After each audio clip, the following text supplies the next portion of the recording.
So I'm going to bring up our next presenter. And Clay Hebert, actually I met him at my friend Jason Gagnard's Mastermind Talks event. Jason, stand up for a second.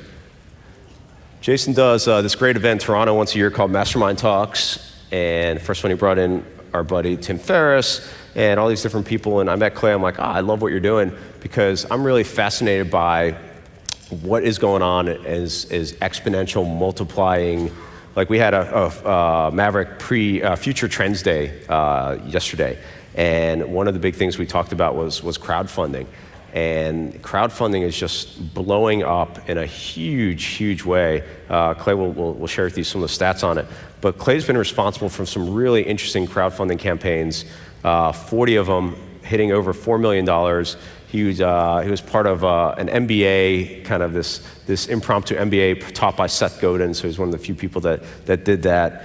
And Clay is just becoming this amazing, remarkable resource and expert in the crowdfunding space because it's so new out there, and there's literally ways of doing it. And crowdfunding is so exciting to me because you can figure out marketplace demand for what you're putting out there. So if you got an idea, let's put the idea out there, see if the crowd likes it enough to get involved and to pay. And you don't even have to give up equity. There's new laws coming out now with the Jobs Act in America where you can actually have equity, and that gets even more exciting. I'm sure Clay will touch on that too. But what's exciting to me is to see where the traction is.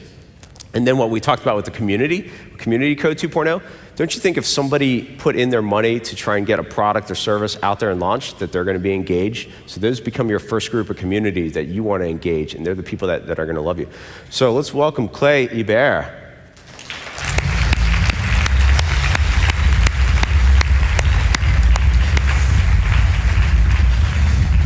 All right. Johnny. Thanks, brother.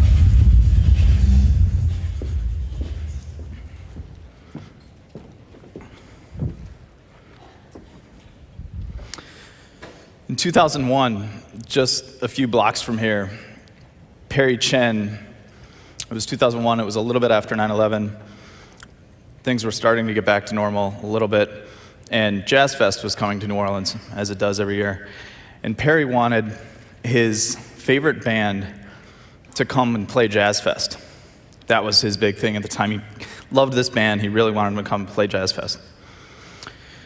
So he thought if he could just pre-sell a bunch of tickets to his friends, family, and other people, that he could raise enough money and get the band to come and play Jazz Fest. Well, it didn't work. Perry didn't raise the money. He talked to a few friends and family. He raised a little bit of money, but not enough. But the idea really stuck in his head. He said, there's something here. But he was happy with his current job, and he didn't want to be a tech entrepreneur. This is in 2001, sort of the first crash. He didn't want to go be a dot-com entrepreneur. But the idea stuck with him, and he moved back to Brooklyn in 2005. He kept talking about it with some friends. He was waiting tables in Brooklyn in 2005 and talking about the idea with a few friends. A lot of people thought it was crazy. And then a couple friends said, hey, I think there's really something there. We should look into this. And Perry thought somebody's going to build this. This is a good enough idea that some tech entrepreneur is just going to build this platform. I don't care to own it. I just want to use it. And nobody did. And so finally, his friends got so excited, and that, as we know about technology, the technology and tools got cheaper and cheaper, and it became easier and easier to build a startup. So in 2010, Perry sketched out, in 2009, he sketched out this early version of Kickstarter. As you can see, Perry himself is not a designer. This was the very first, one of the early sketches, and one of the early designs of Kickstarter. And then he worked with other people, and he worked with friends that really honed the idea and made it something. And then they launched in 2010. And crowdfunding has absolutely exploded since then. Not just Kickstarter, but other platforms and the entire crowdfunding industry. So the next few stats I'm going to go over are just Kickstarter, and they're just 2013. In 2013, 3 million people gave over $480 million just on Kickstarter.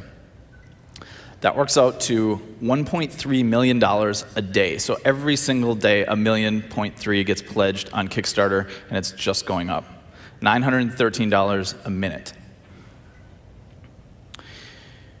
People from 214 countries and all 7 continents, including Antarctica, have donated to a Kickstarter project.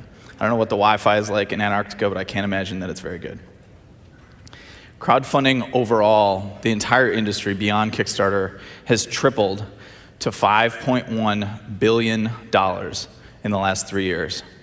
So it's really just going absolutely nuts. And big numbers are nice, but we can get big numbers from Wall Street. Yesterday, I sat in Yannick's Future Trends mastermind group, and I was really blown away. I didn't know what to expect. It was my first time. And Yannick did something really interesting that I'm definitely going to steal in the future. When he was going around having everyone introduce themselves, he said, "You're limited to just your first name and 2 words to describe your business or yourself." And I thought that was a really interesting way to sort of keep, some people will drone on and on and on for 20 minutes about themselves, and other people only say a sentence. But I thought the whole first name and 2 words was a nice way to kind of have everybody boil it down to just the core essence. And I didn't know what to expect. These were the words I didn't hear as everyone went around and introduced themselves. I didn't hear list building or conversion rate. I didn't hear squeeze page or opt-in. I certainly didn't hear sales letter or joint venture. Not one person described themselves using those words. None of them said, "I am the conversion rate expert." These are the words I did hear. Innovation. On Kickstarter, they designed a civilian spacesuit. That's pretty innovative. Other words I heard: disruption. Kickstarter has launched books onto the New York Times bestseller list, something reserved in the past just for books that are chosen by these gatekeepers and meet certain metrics. But Kickstarter spurred a book onto the Times list. I heard words like making a difference. Kickstarter helped a kindergarten class launch experiments into space. Like, I don't know what you guys were doing when you were in kindergarten, but I was not launching projects into space. I was probably eating my Play-Doh. But think about how that changes the education when you're a 5-year-old. I heard words like connection. Kickstarter helped create the first hackerspace in Baghdad, connecting the people that want to hack and innovate and build companies in Baghdad. I heard words like passion. There's been a lot of passion here so far. Amanda Palmer, maybe one of the most passionate musicians, raised over $1 million on Kickstarter and debuted in the Billboard Top 10 and said, "Screw the gatekeepers of the big record labels. You don't need the gatekeepers anymore." I heard the word education. A lot of people were very passionate about education. We talked about the kindergartners. Kentucky 6th graders sent a camera into space. Really, really cool projects. I heard the word health. A woman created window farms. This is an interesting story. So this woman, it started as on a DIY site, one of these kind of people who like to hack together their own things. And she used upside down Sprite bottles and other 2-liter, plastic bottles, and put the plants in them, and then rigged up a whole system of hoses and water and timers and everything else. You could buy all the parts at Home Depot, but what it allowed you to do is hang a window farm right in your home, and you could grow basil and rosemary right in your own house. Even in Manhattan, even in New York City, where we don't have plots and grass, you could do this right in your thing. The other thing we don't have in New York City are garages and workshops. So everyone said to this woman, "This is great, but can you just make a bunch of window farms? We'll buy the whole thing. We'll pay extra because we realize we're not cutting our own Sprite bottle.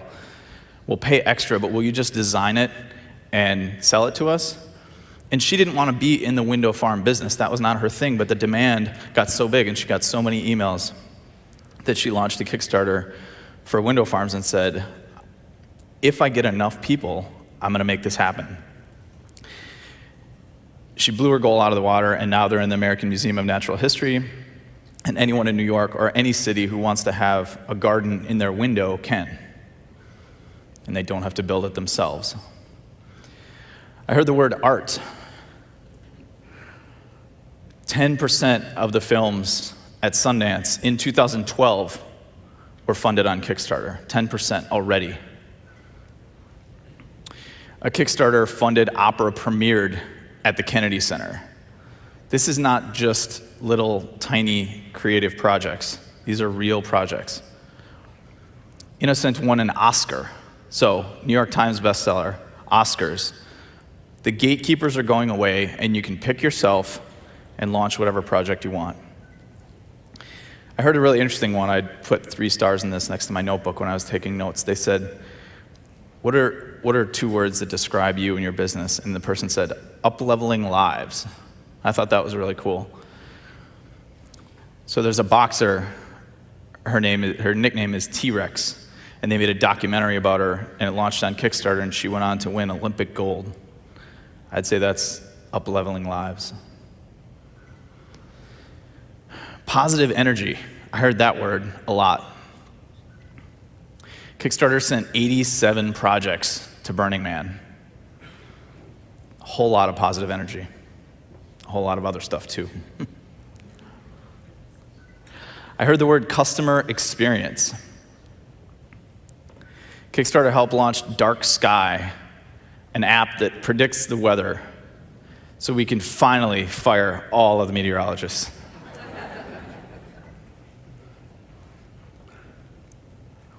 I heard the word fun.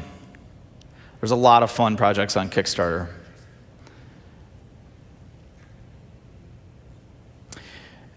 Kickstarter made Chattanooga the first city with their very own font. And I'm a little bit of a design geek. I'm not a great designer myself, but I think that's super cool. Like the bike lanes have their own font. It's called Chattanooga, and you can download it online for free. That is cool. They helped launch the world's first pizza museum. Now, if that isn't fun. I heard the word creativity a lot. Incident in New Baghdad was nominated for an Oscar. I heard the word purpose. Deep, meaningful purpose in projects that matter. Like Atlanta's first squirrel census.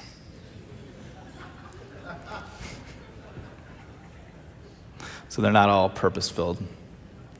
But you might be looking at Kickstarter and saying, these are all artists, these are all creatives, these people are writing operas and building apps. Is crowdfunding and Kickstarter just for artists and creatives? Well, the answer is no, and I have some more good news, is that yes, a lot of those project creators are artists and creatives, but you guys have a big advantage, a huge advantage, because you are all marketers. All of you in this room are marketers. You're all amazing marketers. You've built tribes. You know what you're doing. The skills that you have are the skills that you need to succeed in crowdfunding. So for the rest of my time today, I want to walk through a lot of what I've learned in helping these 40 entrepreneurs raise over $4 million on Kickstarter and crowdfunding. And we'll have time at the end for questions. So I want to explain to you how Kickstarter is the ultimate tool for smart marketers. The things that you guys are good at are the things that you need to succeed. You already have all the skills, and I'm going to show you how to wrap it together and use these tools. Everyone in this room is good at storytelling and copywriting and pricing and scarcity and analytics and permission and conversion and testing. And the people that are winning on Kickstarter are figuring this stuff out for the first time because they are artists and they are creatives. They're not marketers like you. So you actually have a huge, huge advantage. So the talk today, I'm going to use a lot of Kickstarter examples. Most of the talk and most of the marketing tactics I talk about Kickstarter a lot, but most of them apply to any rewards-based crowdfunding, and I'm going to explain what that means in a second. But hopefully, I really think a lot of these tips are applicable to your own business, and you'll be able to take some of these tactics. It's not just crowdfunding specific. There's a lot of good marketing stuff here that you hopefully can apply in your own business. So a little crowdfunding 101, because I get a lot of emails and phone calls and tweets that ask a lot of these questions, so I want to clear up some basics in the beginning. Crowdfunding versus crowdsourcing. These are two different things, but I often hear them used interchangeably and often incorrectly. There's a really simple definition. Crowdsourcing is broader. Crowdsourcing, you can crowdsource anything. You can crowdsource information, you can crowdsource energy, Wikipedia is a crowdsourced encyclopedia, right? Bigger and better than any print encyclopedia ever in history. So crowdfunding is the crowdsourcing of money. It is basically a subset or a kind of crowdsourcing. There are two types of crowdfunding, even within crowdfunding. There are rewards-based crowdfunding and equity-based crowdfunding. They almost shouldn't both be called crowdfunding because they're very, very different, but the rest of the term is fairly accurate. Rewards-based crowdfunding is in exchange for your contribution, let's say $50, you might get a hoodie, or you might get a film download, or you might get a license plate. Equity-based crowdfunding, in exchange for your contribution, usually of a higher dollar amount, like $1,000 or $5,000 or $10,000, you actually get a piece of the company, and you probably don't get the hoodie as well. So today, I'm going to be focusing on rewards-based crowdfunding and sort of specifically Kickstarter. If you want to talk to me about equity-based crowdfunding, or if you're thinking about launching a whole new venture and you're happy to give away some equity in exchange for the funds, definitely come talk to me later. Equity-based crowdfunding is a little bit like, if you think about the old tale of raising money from friends and family, equity-based crowdfunding is friends and family and strangers. So instead of your rich uncle at the Thanksgiving dinner table, it could be raising money from a whole bunch of people you've never met in small amounts. And the Jobs Act, which Yannick referred to earlier, they're still getting some of the things finalized. It is released, it is going to happen. It's already happening on some platforms, but they're still getting a lot of the details figured out because, as you can imagine, having these unsophisticated investors have a piece of all these startups, and startups that maybe couldn't get venture capital money before, having lots of different strangers own a tiny piece of their company. There's a lot of details to figure out, and they're still figuring those out. Today, I'm going to focus on rewards-based crowdfunding. So I want to talk about your real goal, your real crowdfunding goal. Because as big as it's getting and as crazy as it's getting, nobody gets rich off of the actual raise. There's the fundraising goal, but then there's your real goal. Why are you doing this? Why are you launching this business? There's lots of reasons to raise money. There's lots of reasons to do crowdfunding other than just the funds. Like Yannick mentioned earlier, market validation. If you have an idea for something, I don't know how many of you study lean startup. I'm a pretty big fan and practitioner of lean startup, but the biggest waste startups make is building something people don't want. Progress is not features or lines of code or number of words of copy. It's building something people want. And Kickstarter is a great way to validate that market. Like back to the window farms, she said, I'm not going to, get the factory and spend all this my own money to do this, but people have told me that they want this and they will buy it. Well, as internet marketers, you all know that sometimes the difference between what people say they're going to do and what they actually do with their wallet is not always the same thing. So Kickstarter removes that and allows you to validate the market. Tribe building. Yannick just got done talking for 20 minutes about the importance of tribes and how to build your tribe, and Kickstarter can be a great way to jumpstart your tribe. And identify who they are. We're going to talk about that in a little bit. Exposure.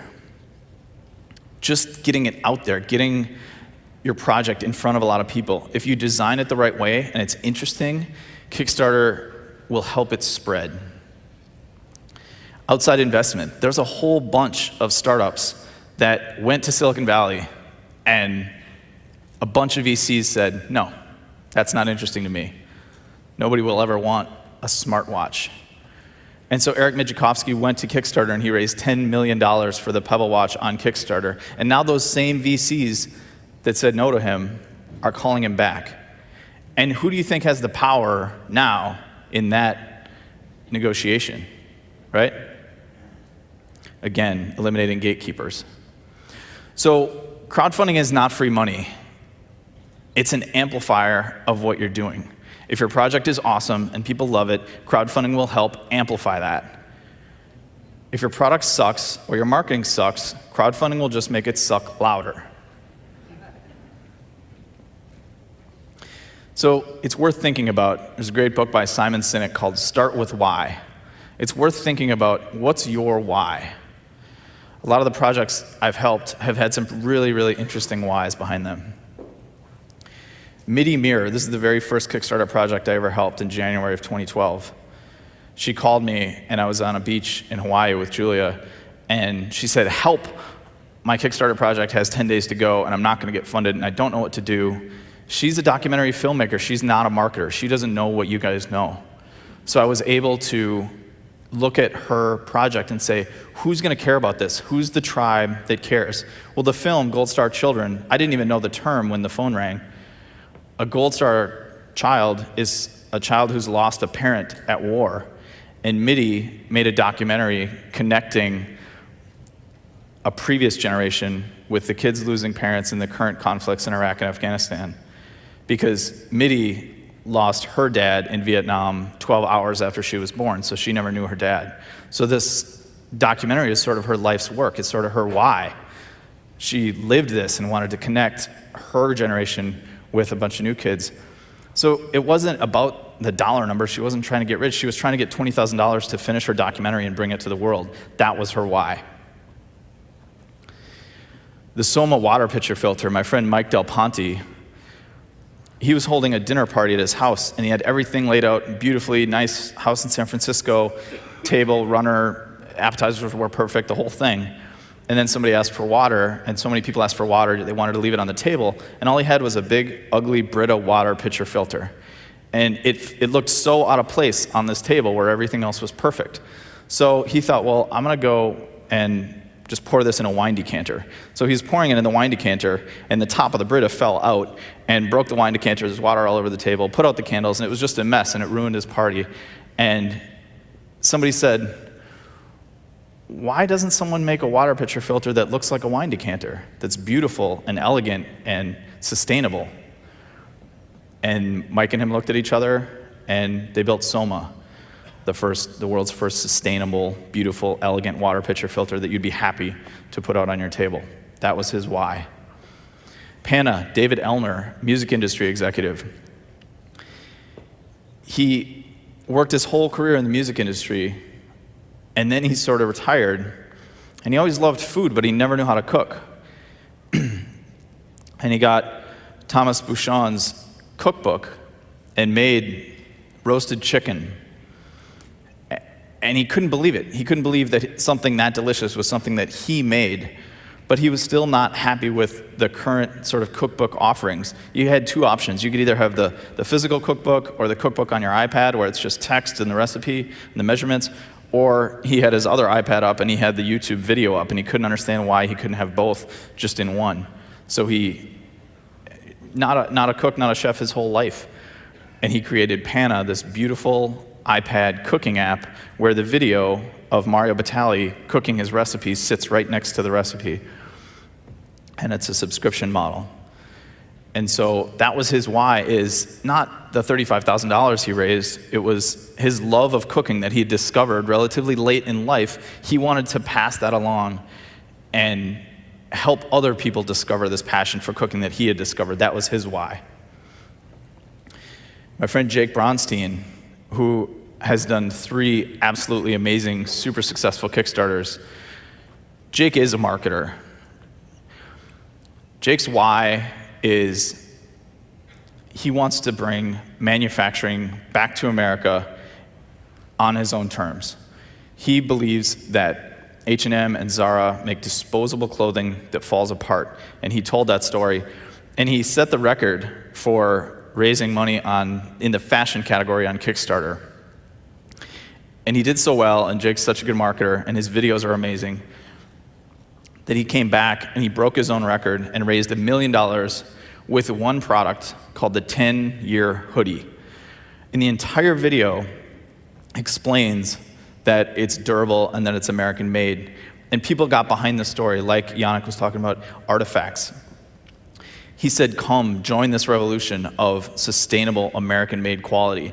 Screw H&M and Zara and clothes that fall apart. Come, join me. And selling one product for $80, a hoodie that will last 10 years, and if it doesn't, you can send it back to him and he'll stitch it.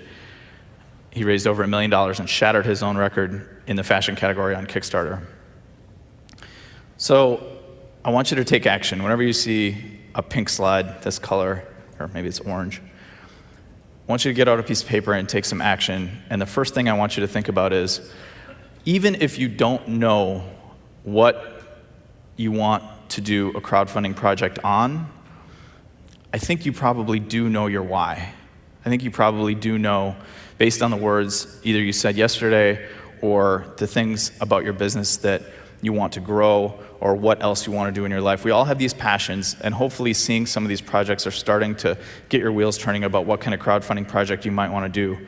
And I want you to write down, what's your why? Right? Mitty wanted to connect 2 generations of kids. Mike wanted to finally build a sustainable water pitcher filter that wasn't ugly. Jake wants to bring manufacturing back to the US. So first step, write down your why. So another question I get a lot is, should I use Kickstarter or Indiegogo? And first of all, it's the wrong question. The way that people ask me is like there's a right answer or a wrong answer. Like most things, it's like asking, which restaurant, to go to. They're both different, and they're probably both fine. And it's the same with Kickstarter and Indiegogo. There are a lot of reasons to use one over the other. My short answer, all I have time for today, is if your project is a fit for Kickstarter, I don't see any reason not to use Kickstarter. I have not come across, in all the people I've worked with, a project or an entrepreneur where if their project was a fit for Kickstarter, that it made sense to use something else. But that doesn't mean that Kickstarter's magical. It doesn't mean that it's going to get your project funded instantly, and it doesn't mean there's anything wrong with Indiegogo. Indiegogo and Kickstarter are the 2 largest rewards-based crowdfunding sites, if anyone didn't know that. Kickstarter has more organic traffic, more total projects funded, and more total money raised. But that doesn't mean there's anything wrong with Indiegogo, and there's a whole slew of projects that don't fit on Kickstarter and that need to be on Indiegogo or even another platform. For instance, the Ubuntu Edge was a technology product that didn't fit on Kickstarter, didn't meet their guidelines. They were saying there's iPhone over here, there's Android over here, and we're fed up with both, and we want to build one on the Linux operating system and build it from scratch. Build the phone that we want. And they made a beautiful video and a beautiful campaign. And they raised $12.8 million on Indiegogo. But the problem was their goal was 32, and Kickstarter is all or nothing. On Indiegogo, you can actually choose to say, it's not, you can choose an option where it's not all or nothing. You just have to pay a little bit higher platform tax. So they could have taken home $12 million minus 9%. Instead of 5%, and still made the phone. And with this kind of traction, they would have VCs throwing money at them. So they made 2 big mistakes here, and we're going to talk about funding goal in a little bit. They set their funding goal way too high. It could have been 5 million, 10 million, could have been 1 million. if the point was to validate the idea and bring the phone to the market, they set it way too high. And then the other mistake they made is choosing the fixed funding goal, which is pretty much like the Kickstarter option, and not the flexible funding goal, which they could have done. This is a project that's live right now on Indiegogo, the Atlas fitness tracker, and now they're probably at $500,000 with 18 days to go.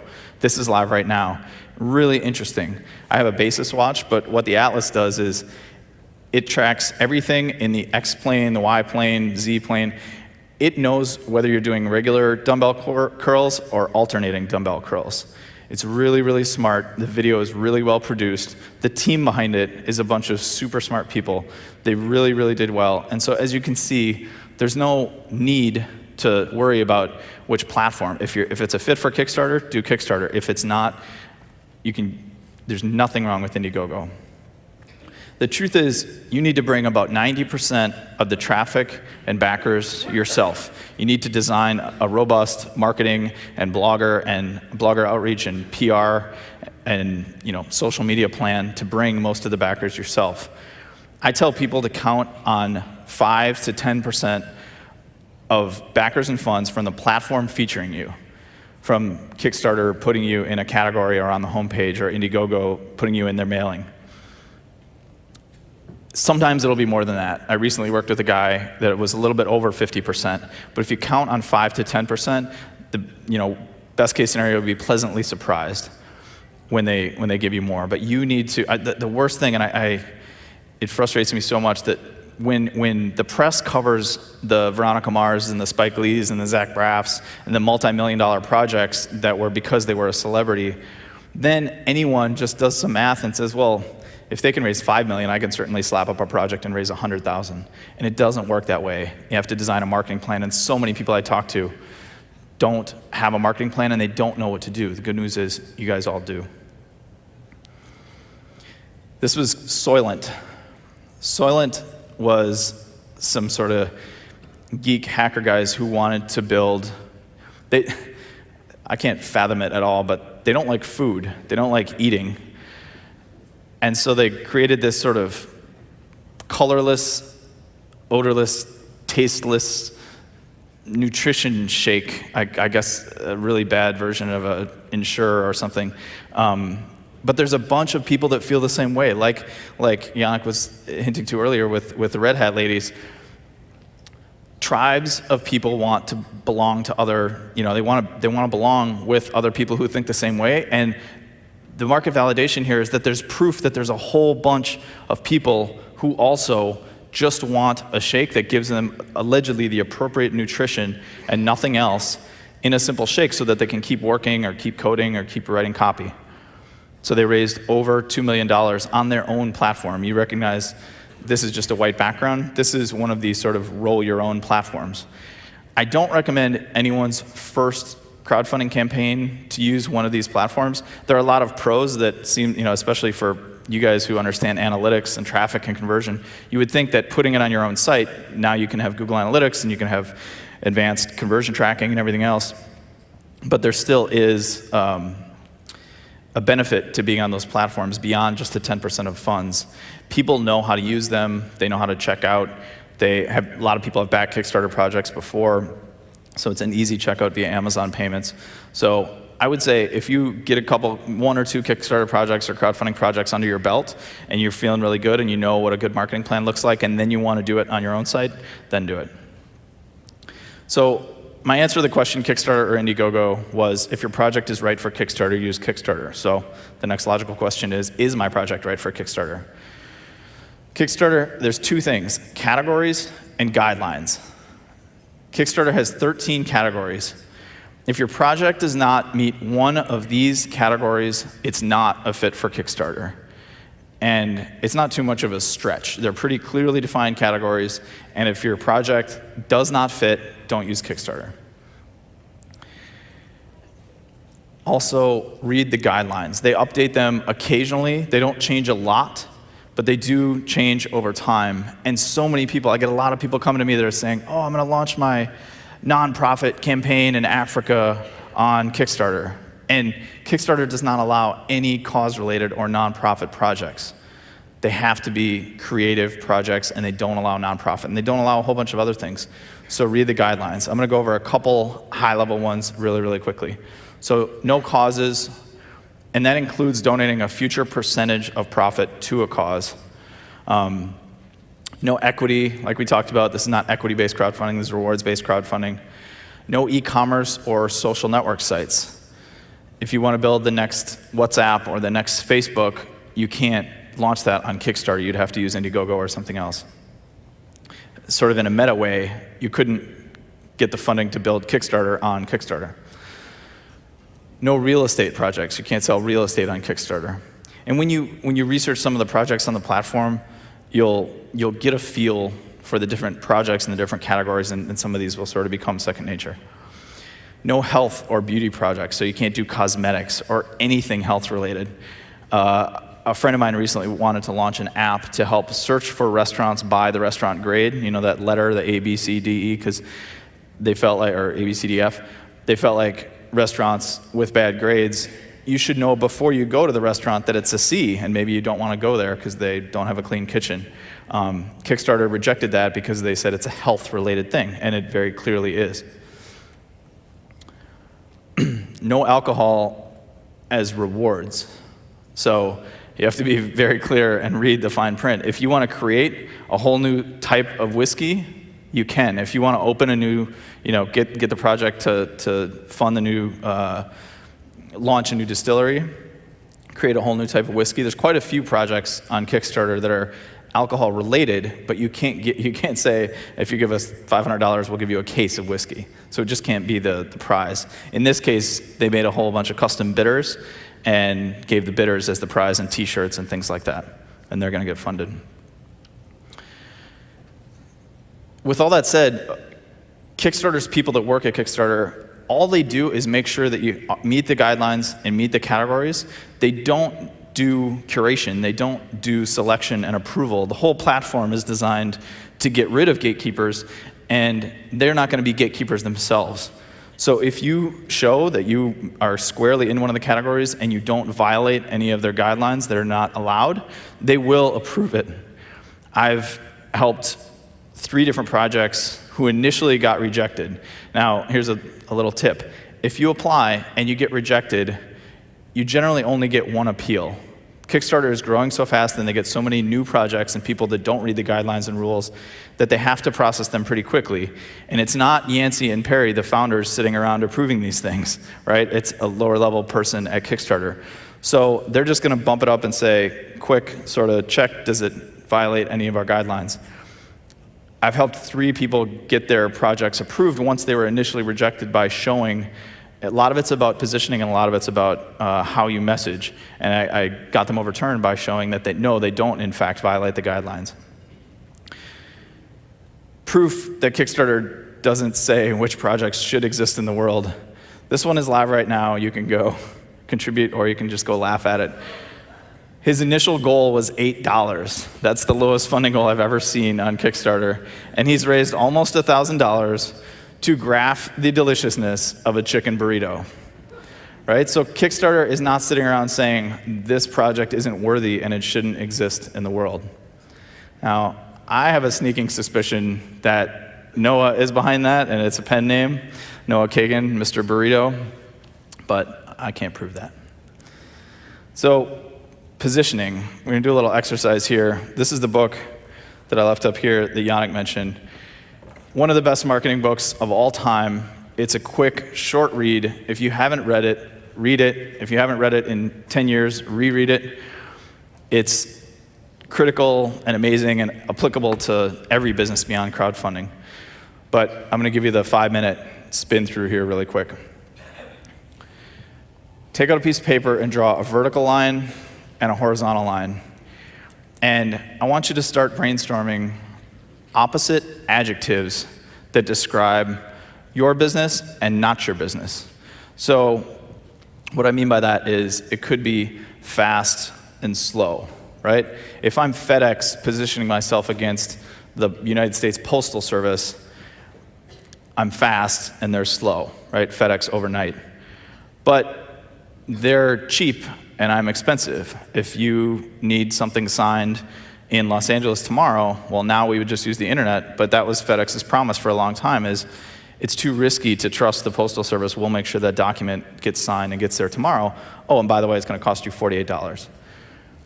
So there's no right or wrong answer here. The idea is not to be right or wrong. It's to further differentiate you from your competitors in your industry. So fast, slow, cheap, expensive, exclusive, or open. The TED conference is very exclusive. Toastmasters is very open. Disposable or durable. Fashionable or functional, right? The GoRuck is not on any runways in Milan, but it's certainly functional, and they built a tribe around it. So the idea is to take these opposite adjectives and then the XY axis that you just plotted and plot them opposite from each other and pick the two sets of opposite adjectives that describe your business the best. And this is worth doing, like I said, regardless of your business. It's worth doing with your clients. It's worth doing with your coaching to say, how are you different from everybody else, right? So to go back to the Toastmasters example, Toastmasters is open and it's inexpensive. It's nationwide, it's worldwide, and it only costs about $50 a year to join. Underground, all of you sitting here, it's much more exclusive, and it costs more than $50 to be in the room. So to go back to Mike Del Ponte and Soma, he wanted something elegant and eco-friendly and beautiful and sustainable. And his enemy, his competitor, was the Brita water pitcher filter. And it wasn't just that the top fell off and it spilled. He wanted a better product. And so the Brita water pitcher filter is plastic. And it's functional. Yeah, it works. It filters water. But it's not good for the environment, and it's not very elegant, and it's not very eco-friendly.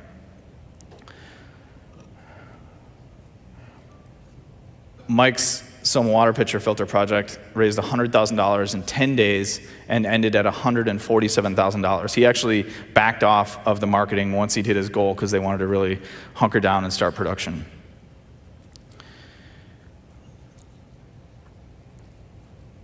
Jake Brownstein really positioned himself as made in America, durable stuff, not H&M and Zara. The 10-year hoodie.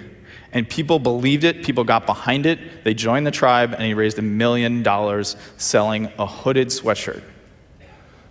And if you want, we're going to talk about Kickstarter videos a little bit later, but if you want a masterclass in storytelling and Kickstarter videos, watch any of Jake Brownstein's videos. They're absolutely perfect, they're super short, and tell me after watching them that you don't also want the 10-year hoodie. So the reason this positioning exercise is important is differentiation. It sets your product completely apart. There's no mistaking Soma and a Brita. There's no mistaking Jake's products with H&M and Zara. It's important to do first because it informs your video and your copy. You're going to use those words, eco-friendly, sustainable, durable, made in America, all throughout your video script and your copy. And it also are the words that the press and bloggers are going to pick up on.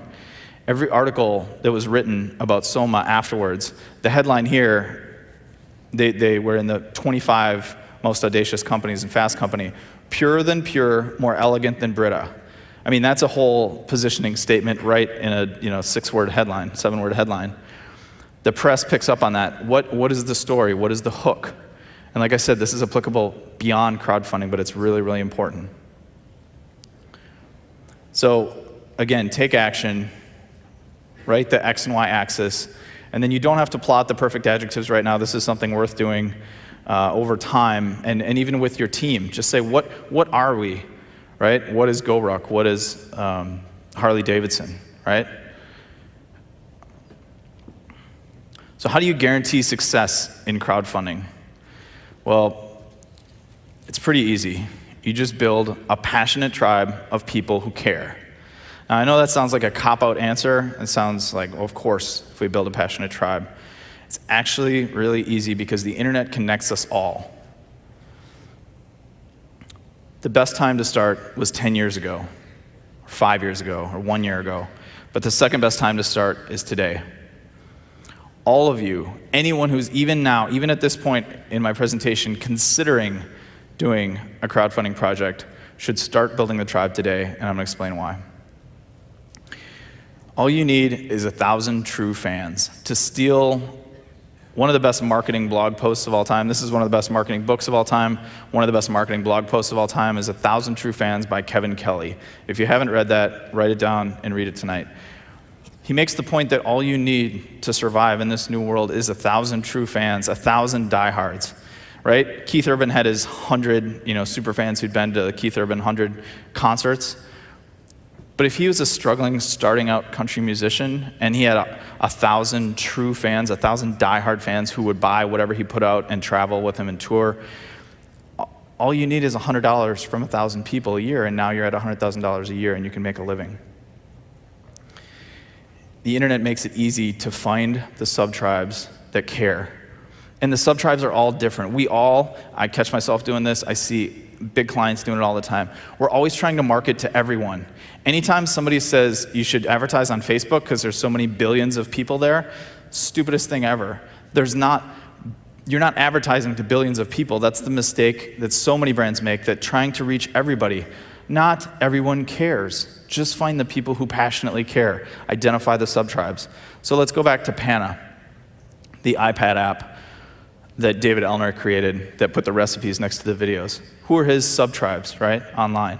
Food bloggers, right, foodies, people that love cooking shows. He partnered with a bunch of chefs and put the chefs in the iPad. Mario Batali and Thomas Keller, a bunch of famous chefs are in there. So maybe the people that watch cooking shows, or maybe just early adopter iPad geeks, maybe people that I'm willing to try any new kind of innovative iPad app. Those people are out there, and they have blogs and they have forums, right? So he identified his sub-tribes and he reached out to them. And I know what you're thinking, do I really only need 1,000? I'm sure a lot of people in this room have lists of 10,000, 50,000, 100,000 people. So do I really only need 1,000 people? And the answer is yes. Look at a whole bunch. Go search Kickstarter for most funded, or even any funded project, and you'll see. Midi Mirror only got 132 people. I mean, I say I helped save this project, but really all I did is find about the right 60 or 70 military families who cared about that film and couldn't wait to donate. Pana, 415 backers, $34,000. The numbers work if you think about the average contribution per backer up in the 100 range, right?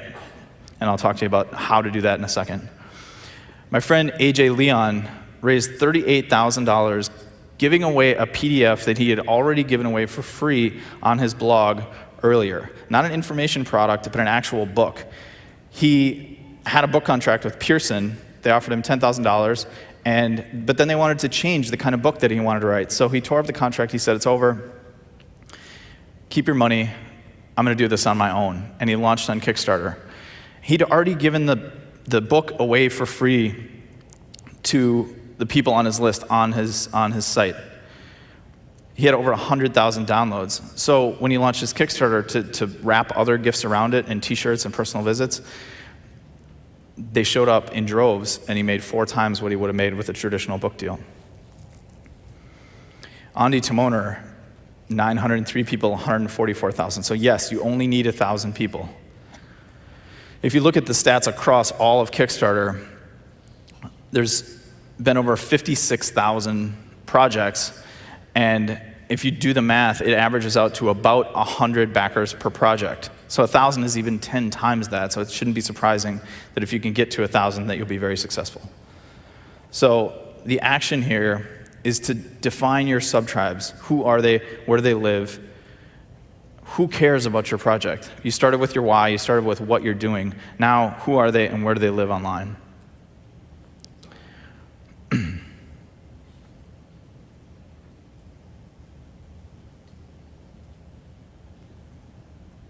So people in this room know about lead generation, and they know about the difference between emails and social media. You guys have lists, and you know about landing pages, but I'm going to cover it just really quickly. So crowdfundinghacks.com, I just threw up a simple, I didn't plan 2 years ago to go on this big crowdfunding journey. It sort of happened. I helped Midi, and then I told a friend. He said, oh, my friend Slim is doing a Kickstarter about his book. And I helped him, and then it snowballed, and it really, really grew by word of mouth. And And so when I realized that I didn't want to do the consulting around it anymore and wanted to build a course around it, I threw up a little landing page at crowdfundinghacks.com, and for a background, all I used was little screenshots of 9 of the projects that I've helped. And with almost no promotion, it's out there. I think it's linked to from a couple Twitter accounts, but I'm not promoting this or pimping this very hard. And I've got 1,663 emails, and the conversion rate is 25%. So when people find this site and stumble on it, 1 out of 4 gives me their email to sign up for the crowdfunding course. LaunchRock is really, really simple. It's really easy. The homework for anyone here is to get a landing page up about your crowdfunding project as soon as you think you might want to do it. This is like the test before the test. Remember we talked about Kickstarter is market validation? Well, a landing page before your Kickstarter is validation that you should even go to that next step and do a Kickstarter, right? If only your mom or your husband or your wife sign up and you can't get a bunch of emails, you probably need to either rethink your project or maybe how you're talking about it and how you're positioning it. Lead pages by a guy named Clay Collins, also named Clay, also from Minneapolis, so it must be cool. Lead pages is an amazing, super powerful tool. We're starting to roll it out through our businesses. And it really rolls together a bunch of really easy to use features. It makes beautiful landing pages. People that are on Kickstarter, we're going to talk about design in a little bit. People that are on Kickstarter care about design, and Lead Pages makes some of the best designed landing pages that you'll see. The reason I talk about both is LaunchRock is free, it's simple, and you can have your landing page live by tonight. Lead Pages is a little bit more involved, but it's also much more powerful. So Clay will talk about that more. So take action to build your landing page, whether it's LaunchRock, Lead Pages, or one of the platforms you guys already use. Build your landing page and start promoting it and see what your conversion rate is. Are people excited about your crowdfunding project? So what about social media? What about Twitter and Facebook and how great those are? So in order of importance and in order of priority, email is number 1. Really, email is 1, 2, 3, 4, 5, all the way through 10, and then Facebook and Twitter are less than that. You want to use Facebook and Twitter, and if you look at the analytics of any Kickstarter project, here's a little tip that is not in the deck. If you take the share link of any Kickstarter project, they used to put it right below the video, but now you need to kind of pretend like you're going to tweet about it, and then the tweet will pop up. Copy that link and add a plus after it, and you'll see the Bitly analytics of that Kickstarter project. You'll see that a lot of traffic comes from Facebook and Twitter from a long tail perspective, but direct is almost always the largest contributor. So you don't want to completely ignore Facebook and Twitter, and I'm going to show you a specific strategy for each one, but the goal is to get emails before you launch. That's the most important thing. It's the most important for crowdfunding, it's the most important for your businesses, it's the most important if you want your book to be a bestseller, etc. So I want to walk you through a very specific Facebook strategy that was super successful. So this is Lee Miller. Lee is a cat lover. I'm more of a dog guy myself, but how many cat lovers in the audience? Nobody? All dog people. Awesome. So Lee misses his cat when he goes to work. So he built Kityo, which looks like kind of a high-end, almost like a lava lamp and an iPhone had a kid. And you can control it with your app while you're at work, and you can shoot a laser on the floor, and there's a video camera. You can see your cat, you can play with your cat, you can talk to your cat, you can dispense treats to your cat. And you can do all of this while you're at work. And so it's a really neat, really interesting product. You can see the laser and it's really, really well designed, and it's a perfect kind of project for Kickstarter.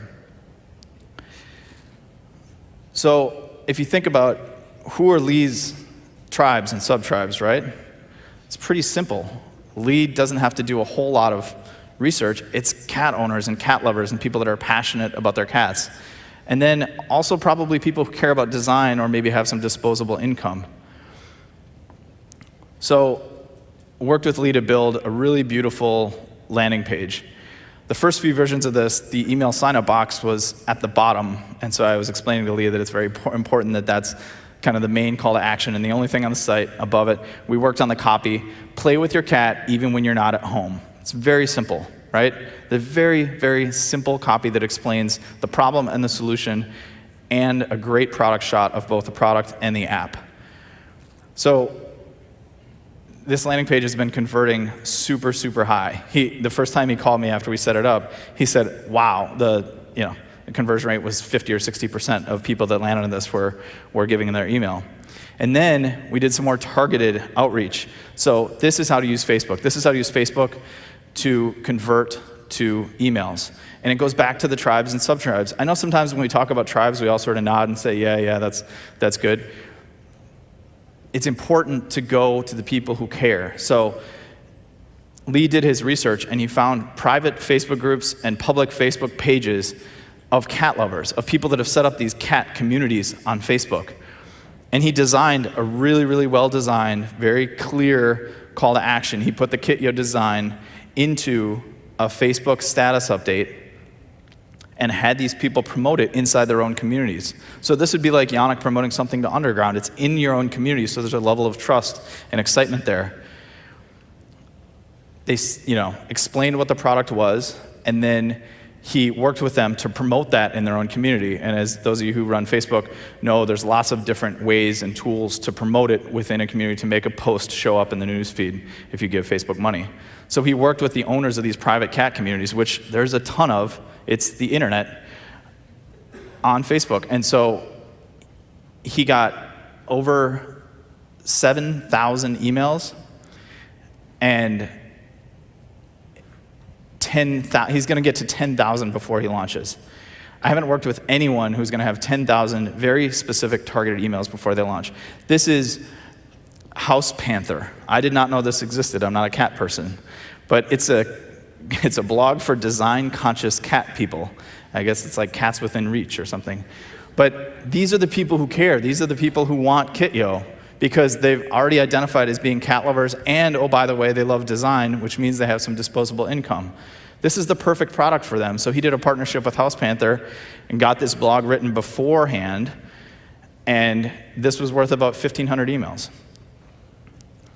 So he's gathered up 7,000 to date. He's going to have 10,000 before he launches based on current sort of projections.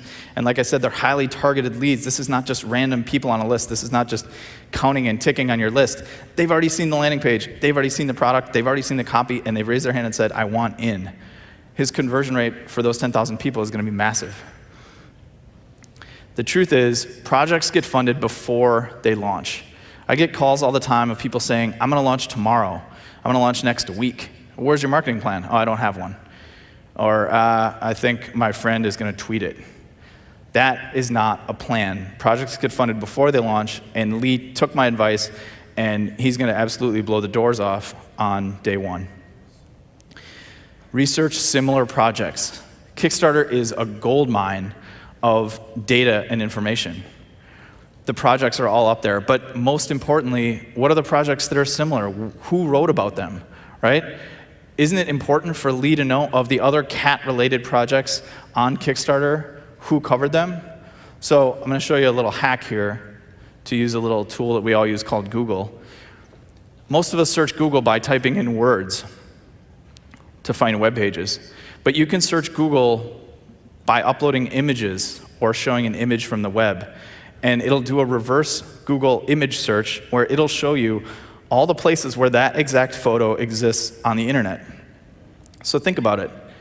If you research similar Kickstarter projects, let's say you're Kit.io and you want to launch a cat product, Lee should intimately know every other cat product that succeeded and failed on Kickstarter, why, the copy, the pricing, and then he should save the images to his computer and do the Google reverse image hack, and Google will show you every web page, every blog where that image appeared. And then you can reach out to them and say, hey, I saw you wrote about Kit.io. I'm also doing a cat project. How much should I try to raise? This answer is simple, but everyone screws it up.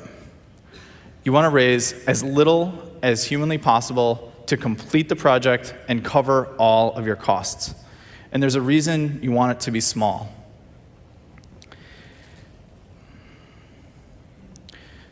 the raise, I'm back up. So the raise becomes the story. If you get funded in 5 days, that's what the press will write about. If you get 300% funded, that's what the press will write about. Look at these headlines. How this fashion startup beat their Kickstarter goal in 4 hours. Night in the Woods Kickstarter blows past their funding goal.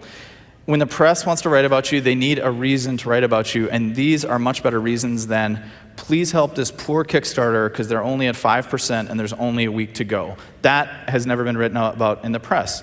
But the press is happy to say when you blow past 200% of your goal. They rarely care what 200% of what. So they will write about it if you blow past your goal. The other thing is Kickstarter is all or nothing. So if you need 50 and you're like, oh, I'm going to put the goal at 100 so that the crowd gets behind it, there sort of is no crowd. They're not doing this together. They're all individual people. It's a store and a transaction. They don't see, oh, I really like Yannick. I'm going to make sure that he gets funded and he hits his 100,000. No, they want the thing. They want the kit, yo. So set your goal as low as possible to cover your costs. And then once you're funded, because Kickstarter is all or nothing, you have confidence and trust for future backers. When they see your project, they know that it's going to get funded and that you're actually going to do what you say and produce it. Make sure to account for fees. People screw this up. Kickstarter charges a 5% fee for the platform, and then Amazon Payments charges 3 to 5%. So you have a total of 8 to 10% off the top. That is before production, it's before shipping, it's before any other costs that you have. So make sure to account for all your fees. Also account for production costs. I see people misestimate this, and they end up losing money on their Kickstarter, which kind of defeats the purpose. How long should my project run? 30 days. Your project should last 30 days. The simple math says, oh, well, if I extend it to 60 days, won't I raise twice as much, or won't that be better? It'll give me a longer window to do it. But the problem is when someone finds your project with 58 days to go, they'll close the tab and say, I'll come back there. I'll remember that. And they never do. There's no urgency. You guys know about product launches. You know about opening carts and closing carts. Kickstarter's the same way. 30 days is long enough to have it be urgent, long enough to raise the money, and short enough to create enough of a sense of urgency. Also, running a crowdfunding campaign is a full-time job, and you don't want to be doing it for any longer than 30 days, believe me. Another little tip, don't end it at like 4 in the morning on a Wednesday.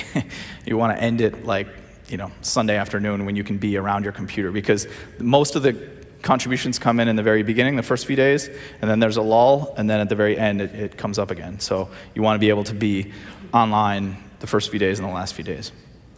So Twitter, I want to talk about an interesting little Twitter strategy, Twitter hack. Does anyone know who this is? Does anyone recognize this person? I think I heard one person. Raise your hand. Anyone? Couple people. So this is Gary Goldstein. You might not know him, but you've probably seen a movie that he made called Pretty Woman. He was the producer of Pretty Woman. And Gary wanted to write a book about Hollywood and how to make it as a screenwriter in Hollywood. And he wanted to figure out how to reach aspiring screenwriters. And they're not a tribe that really hangs out in one place. So we used the most powerful tool on the internet, Twitter search, and punched in the word screenplay. The word screenplay is said about every other minute on Twitter. So it was how to find the people that want his product that are struggling. So this was his Kickstarter. He successfully raised $25,000 by finding these people and following them and engaging on Twitter. So when you follow somebody on Twitter, Twitter sends them an email that said, Gary W. Goldstein is now following you. Well, if you just tweeted hours earlier about, God, I'm slogging through, struggling with my first screenplay, and then it says Gary W. Goldstein's now following you on Twitter, you're like, oh, who's that? Click through, producer of Pretty Woman, I'm writing a book about how to write your screenplay in Hollywood, here's my Kickstarter, right? Really targeted, really timely. But he didn't just follow these people. don't @reply them. Twitter will ban you, and Kickstarter, if they see you @replying or DMing people that didn't want the message, they can take down your Kickstarter project. But everyone wants new followers. So the people that still have these notifications on got the followers. But then Gary went the extra mile, and he engaged with the people and said, they're like, oh my God, they run into the room and tell their wife that the producer of Pretty Woman is now following him on Twitter. And they had these kind of interactions, and he went back and forth, and they said, oh, would you like to do an interview? I'd love to feature your Kickstarter to my people. So Twitter search is super underrated to find and engage with these people. So take action. Go to search.twitter.com. There's advanced search tools and functions. You can filter by city if you're doing some local project. Just play with this. Just spend a few hours in Twitter search and Twitter advanced search, and you'll find out a ton. So I'm going to speed up a little bit. So why do projects fail? Traffic or conversion? It's one problem or the other. I've seen both. I've seen people that have a brilliant video, a brilliant pricing, and don't get enough traffic to their page. I've seen people who overprice their reward levels and have plenty of traffic but no conversion. You want to craft the perfect title. So this was a recent one we worked with. Get a custom hat, save a New York City hat factory. A title needs to fit into Twitter, into Facebook, and it should stand on its own. I think her previous one was something about hats or fashion, but it wasn't clear at all what it was. So if it was just tweeted or just posted to Facebook, you wouldn't know. But now the whole concept, the whole value prop is in the title. There's a specific way that people view projects on Kickstarter or crowdfunding. Once they've clicked from wherever they've clicked from, they watch the video. So the first few seconds of the video are critical. The first few seconds of the video sell them on watching the rest of the video. Then they glance over at this box in the top right. How many backers, how long? They basically want to know, is it going to get funded? Because that impacts their decision. If a project has, let's say, $50,000 to go and there's only 10 minutes left or only a day left, and I don't think it's going to get funded, even if I wanted it, I'm not going to go through the hassle of Amazon payments and choosing a level, or I'm just going to close the tab because I said they're not going to get funded. So again, set your goal low so that you hit it early. And then it goes down to number 3, and they scan the reward levels. So you want to write the reward levels. Don't get cute. Don't call it the unicorn level and the underground level. Just say what it is. T-shirt, $25. Put that in all caps because people skim. They don't want to read all of the reward level copy. How should you price your rewards? You need to price your rewards below what I call below MSRP. So we all know a Kindle ebook on Amazon is $9.99. So I see people launch Kickstarters and price their book at $15.99. And I want to be like, really? You're better than Malcolm Gladwell? You should charge more than him? They said, well, it's fundraising. I said, no. There's fulfillment risk. You have to price your projects below what the market is, because when I order Malcolm Gladwell's book from Amazon or I order shoes from Zappos, they arrive the next day or the next day. There's no fulfillment risk with Amazon or Zappos. But with Kickstarter, there's a whole bunch of projects where the person doesn't know how to make the internal guts of a Kityo or doesn't know how to make the app that they promised, right? Kickstarter does what they can to try to alleviate that. But these are the first people that show up, and they're giving you money for the promise of this thing. It's not Amazon Prime. They're not going to have it in 2 days. It's a promise of the thing, and they're the first backers. So whatever the price is, you offer it to them below that. So an example of fulfillment risk.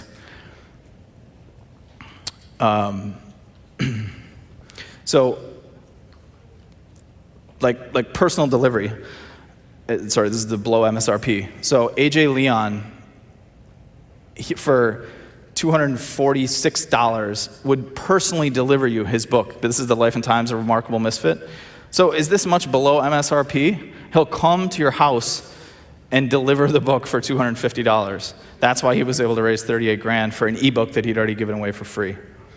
List your digital rewards first. This is big for people in this room because a lot of you have digital products that you can give away. You can't use Kickstarter to create a new digital product or course or coaching or ebook. You can't say that that's the outcome, but you can use existing digital rewards as reward levels and teasers as long as you're the one that created it. Matt Kepnes has a blog called Nomadic Matt, and he wanted to build a trip saver app that helps people manage their travel spending. He offered a lot of the ebooks and courses about blogging as lower level rewards because the app only costs $1. It's $2 in the App Store, and he was offering it for $1 on Kickstarter to be below MSRP, but the $10 level, the $50 level, He takes people to Thailand for sold-out tours, and so he offered those as the higher dollar level. That's how he was able to raise 27 grand from only 1,500 people. You want your pricing to be a slippery funnel. You want them each reward. It's kind of like copy, where the goal of every word of copy is to get them to read the next word in the next line. You want the same with the reward levels. You want them to go down the slippery funnel to a no-brainer level. So the no-brainer is your CTA, your call to action. You can't put a big orange button in the middle of Kickstarter, so you have to do it with copy. You have to say the no-brainer option. So this was Seth Godin's no-brainer option. For $111, you got 8 copies of the book, plus the huge book, plus the other thing. Look at the thing, 800 backers, it was all gone. It was limited, it was scarce, and he said, this is the level you want, the $111 level. Versus the previous one at 76, only had 233 backers. So tell them which level, and then put everything in there, everything in the kitchen sink. Indiegogo has recently added a feature to sort of fix this. You can choose a featured level on Indiegogo and put it at the top. So this is an example of what that looks like. So you can put on Indiegogo, you can put your no-brainer level at the top. Design matters. Great design imbues trust of quality beyond the design itself. If you see, that's why when we go into Tiffany's or we drive a Mercedes-Benz, we trust that it works. We trust the company. Design matters. And historically, I won't pick on anyone specifically, but historically, internet marketers have not been the best with design. This font that I'm using is not on any of your computers. I'm not a designer, but it doesn't take much. Find a designer, find somebody who knows what they're doing, and make your stuff look better, because Kickstarter is based in Brooklyn. And if you show up with some of the internet marketing designs that we've seen, you'll get run out of town with PBRs. Your video is critical. Storytelling, or like I heard yesterday, story selling. In the mastermind, we talked about story selling. Anyone have kids? Has anyone's kids ever said, please read me a long-form sales letter? Never, ever happened. Learn to make a good video. How long should it be? As short as humanly possible to communicate your key messages. The key elements, I'm going to spin through them really quick. Who are you? Why are you here? You should say your name within the first 5 seconds. People want to do this whole create a commercial and try to win an award. Who are you? Why are you here? My name's Clay, and I'm here on Kickstarter because I'm building Kityo, the tool that allows you can summarize the whole thing. A good exercise for this would be write a tweet. If you only had one tweet, 140 characters to talk about your whole project, that's the first line of your video script. The why, right? Why are you here? Why is this problem frustrating you? What is the problem? What is your solution? What's your progress to date? How do we know you're actually going to deliver this? Why are you here on Kickstarter? What is the money going to go towards? I've seen people do these really cool pie charts where it's like, it's going to go to this and this and this, and they break down percentages and dollars of exactly where the money's going to go. That imbues trust in the backers. And then the call to action at the end. I see people tail off. Mitty Mirror, for her documentary, just did the trailer of the movie. You need to look into the camera and ask for the sale. You need to have a call to action and say, please support us, please back this project, or if you won't, please consider sharing it with someone who's interested. Couple more. The bartender trick. If anyone's bartended in a small town, the best thing you do before the bar even opens is you put a glass fishbowl on the bar and you stuff cash in it before the bar even opens. That shows people that that's what you do. The bartender trick on Kickstarter is on launch day, have all your friends of friends, rich uncles, anyone who's going to contribute. If I get Jesse to contribute $1,000, do it on day one so that you start with a bang, so that you get that momentum. It matters a lot. Projects that raise 25% within their first week are 5 times more likely to get funded. So that first week is critical. A few stats. Kickstarter is up to $986 million. It's going to pass $1 billion here pretty soon. 60,000 projects here pretty soon. If on your video you show you have a team of 4 or more, you're 70% more likely to hit your goal. If you do updates, this is another place where people fall down. They just launch it, and then they kind of go away or just busy managing the marketing of it. Do your updates. Thank your backers. People want to know, and they want a reason to share it with their friends. If you do updates every 5 days or less, you're 5 times more likely to raise money than if you do it every 20 days or more. You want 3 to 8 perks. You don't want too many. A couple sites and tools, and I'm wrapping up. Muckrack is really interesting. Sorry. Muckrack allows you to find journalists that talk about particular projects. So if you want to know what journalists talk about Africa, if you want to know what journalists talk about innovative cat products, Muckrack, the paid subscription will allow you to do that. And then reverse Muckrack, if you see an article and click a bookmarklet, it will show you which journalists have tweeted and posted about that. KickTrack, just throw a URL in there and you get really interesting statistics. It's free analytics for Kickstarter projects. And then BackerKit helps you manage the post once it's funded and you got to manage all the backers and shipping addresses. They integrate with Kickstarter and Indiegogo and help you manage all the backend. So crowdfunding is the ultimate research lab for you guys. Everything is up there. Imagine if all of you had all of your copy, all of your sales pages, and what worked and what didn't transparently online. It is a wealth of information. You can go back and see what worked and what didn't and learn a ton. So what if everyone in this room had every project, every launch, everything transparent to everyone? It really is the ultimate tool for smart marketers. And all the gatekeepers are gone. I dare you to name me a gatekeeper that you can't circumvent in 2014. So, in summary, you guys have all the skills and all the knowledge and all the tools to launch your next project, to do a crowdfunding project, to create a whole new business. It's the ultimate tool for smart marketers, and you guys know everything you need to know. The only question is, will you? Thanks. Thanks, Clay.